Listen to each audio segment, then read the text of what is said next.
Hello everyone. Today we're going to be going over maximum speed tests and fuel burn tests and other tests that are involved in cruise. Um, this is mainly just a very fancy cruise test for X-Plane and for aircraft in X-Plane. For aircraft in real life, it's a lot more complicated. So this is a very simplified version of a cruise test. We're going to stick with the F-18 just because I had already set it up for the previous video on autopilot and it's already flying a very good heading.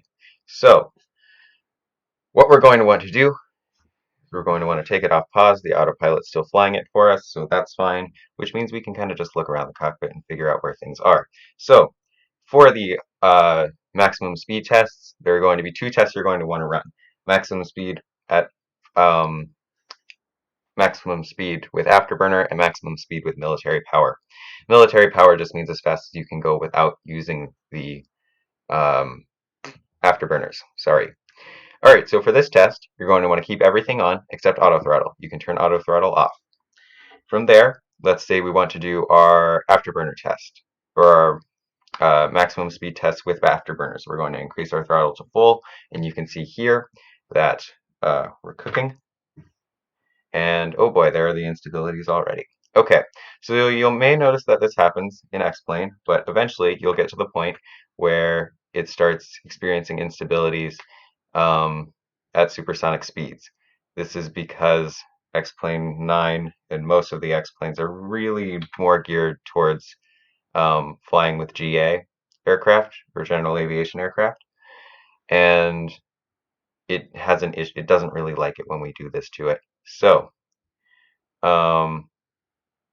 you can see here that if we turn back, this is what we're talking about when we talk about autopilot stability. See how we're going up and down now, and the aircraft is oscillating? That's what we want to avoid. So this works a lot better in the F-15. I'll admit that, but you can see the autopilot keeps trying to adjust, and eventually you might want to hand fly this or just figure out how fast your aircraft gets within this test, and that will be the maximum speed. However, it is very unstable and you will want to note that. Okay, so that's how you run your afterburner test. You bring it to full speed and you either hand fly it or you let the autopilot fly it, and you go in a straight line at a consistent altitude. During the test, it should be 30,000 feet. I was already at 10,000, so I just decided to fly it at 10,000. Your aircraft will become more efficient the higher you go. And because there's less air the higher you go, you also won't encounter these problems just because there's less air to impact, and therefore you're not being thrown off as much. Okay, so same test holds true for military power.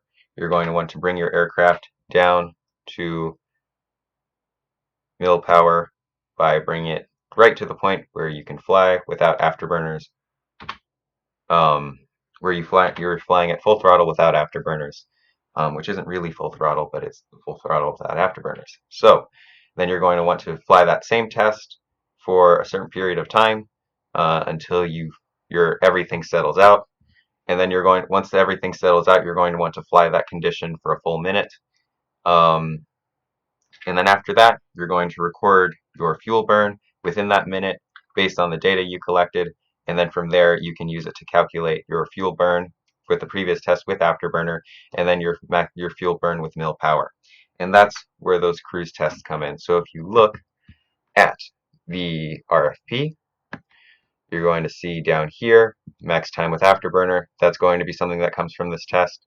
You're also going to see maximum